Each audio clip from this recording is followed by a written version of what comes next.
آخرہ بسم اللہ فی اولہ و آخرہ،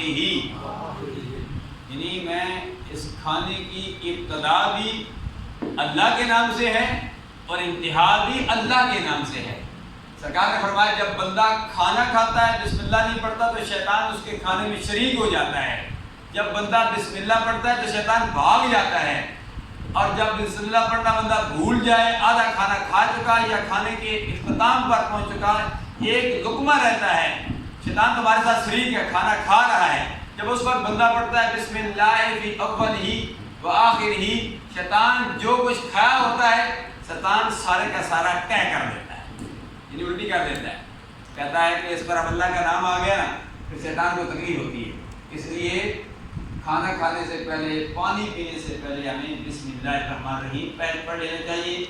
کھانے کے علاوہ پانی پینا اور فروٹ کھا رہے ہیں، کوئی چیز بھی میٹھی کھا رہے ہیں، پھیکی کھا رہے ہیں، نمکین کھا رہے ہیں، جعلی چیز کا تمرک کھا رہے ہیں، میلاد کا تمرک کھا رہے ہیں، گھر میں کوئی چیز آپ کھا رہے ہیں، جوس پی رہے ہیں، آپ دوائی لے رہے ہیں، مریض دوائی لے رہے ہیں، تو دوائی کی ابتدا میں بسم اللہ الرحمن الرحیم پڑھنی چاہیے، تو تبھی تو شفا ہوگی۔ اگر بسم اللہ پڑھنا دوائی کے درمیان میں بھی ابتدا میں پڑھنا بھول گئے، دوائی کے درمیان میں بھی آپ یہ دعا پڑھ لیں بسم اللہ فی اولہ و آخرہ، اگر اس کو فی کی طرح نہ پڑھ جائے تو اس طریقے سے بھی درست ہے، بسم اللہ اولہ و آخرہ، یہ اس طرح بھی دعا پڑھی جا سکتی ہے، بسم اللہ اولہ و آخرہ، چونکہ فی حرف جارہ ہے، واو تا کاف لام واو مذ مصلا رکع حج من ادا فی اعلی حتی الی، یہ